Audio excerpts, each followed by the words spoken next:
Hello दोस्तों, आज हम जानेंगे उत्पाद विधि या फिर मूल्य वृद्धि विधि के बारे में।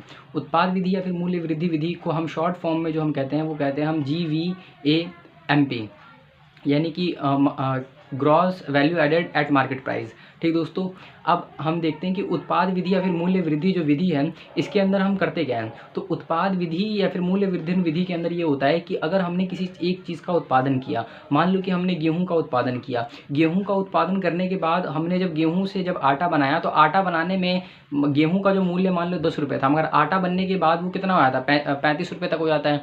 तो 10 रुपये और 35 रुपये के जो बीच में जो क्या बना, 10 रुपये और 35 रुपये के बीच में जो अंतर हुआ, जो कि लगभग 25 रुपये का अंतर हुआ, तो ये मूल्य वृद्धि हुआ। और मान लो कि भाई वही जो आटा है, आटे से बिस्कुट बनता है और वही बिस्कुट का प्राइस लगभग एक पैकेट का होता है 60 से 65 रुपये। तो कहाँ 35 रुपये, कहाँ 60 रुपये, तो इसमें भी लगभग कितने रुपये बढ़ गया, 25 रुपये बढ़ गया। ठीक दोस्तों, तो यही चीज़ क्या होता है, ये चीज़ होता है हमारा मूल्य वृद्धि। ठीक, मूल्य वृद्धि यानी कि एक चीज़ से दूसरी चीज़ में जब हम कन्वर्ट करते हैं तो इसमें क्या होता है, मूल्य का वृद्धि हो जाता है। और इसके बाद हम देखते हैं मूल्य वृद्धि जो है इसका फॉर्मूला क्या होता है। तो मूल्य वृद्धि जो विधि होता है इसका जो फॉर्मूला होता है वो उत्पाद का मूल्य, यानी कि जितना चीज़ों का उत्पादन किया गया है उन सब का जो मूल्य है, मूल्य का मतलब जो भी चीज़ उसकी कीमत है उन सब। जैसे कि मान लो कि एक देश के अंदर 10 कुंटल जो है गेहूं उत्पादन किया गया, ये सब उसका उत्पाद का मूल्य है। ठीक ना, ये उत्पाद है टोटल उत्पाद। इसमें से हम क्या करते हैं, इसमें से हम माइनस कर देते हैं मध्यवर्ती। मध्यवर्ती मतलब कि जो भी उसको बनाने में जिस चीज़ का हमने खपत किया, जैसे कि मान लो कि हमने बिस्कुट बनाया, बिस्कुट बनाने के लिए हमने खपत क्या किया, हमने खपत किया मध्यवर्ती, जैसे कि चीनी हमने खपत किया, इसके बाद हमने उसमें दूध भी डाला होगा, ये सब क्या मध्यवर्ती है। तो उत्पाद का जो मूल्य है अर्थात जो अंतिम उपभोग हमें मिला है उसमें से जब हम मध्यवर्ती उपभोग घटा देते हैं तो हमें क्या मिल जाता है, तो हमें मिल जाता है मूल्य वृद्धि। ठीक ना, GVA एट मार्केट प्राइस में मिलता है।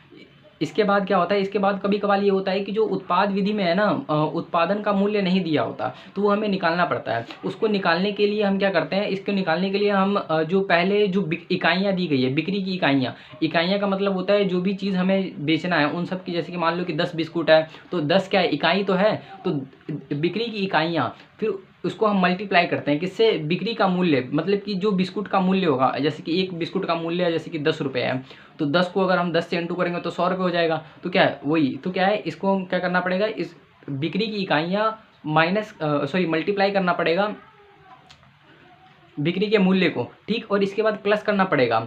फिर इसके बाद स्टॉक में परिवर्तन, क्या है, स्टॉक में परिवर्तन को क्या करना पड़ेगा, उसमें प्लस करना पड़ेगा। स्टॉक में परिवर्तन निकालते कैसे ये आपको मैं बताता हूँ। देखो, स्टॉक में परिवर्तन निकालने का जो सीधा साधा फॉर्मूला होता है वो होता है अंतिम जो उत्पादन है उसमें से अगर हम प्रारंभिक उत्पादन माइनस कर देते हैं तो हमें जो स्टॉक में परिवर्तन वो मिल जाता है दोस्तों। तो ठीक, ये था हमारा क्या, ये था आज का उत्पादन विधि। उत्पादन विधि का मैंने आपको टोटल फॉर्मूला भी बता दिया और ये बता दिया कि उत्पादन विधि होता क्या है। एक बार मैं अगर निचले स्तर से फॉर्मूला बताऊँ तो उत्पादन विधि का जो निचले स्तर से फॉर्मूला होता है वो होता है बिक्री की इकाइयाँ मल्टीप्लाई में बिक्री की मूल्य, प्लस में स्टॉक में परिवर्तन, इसके बाद माइनस में मध्यवर्ती उपभोग। ठीक दोस्तों, तो ये जो आपको वीडियो अच्छी लगी हो तो लाइक करना दोस्तों।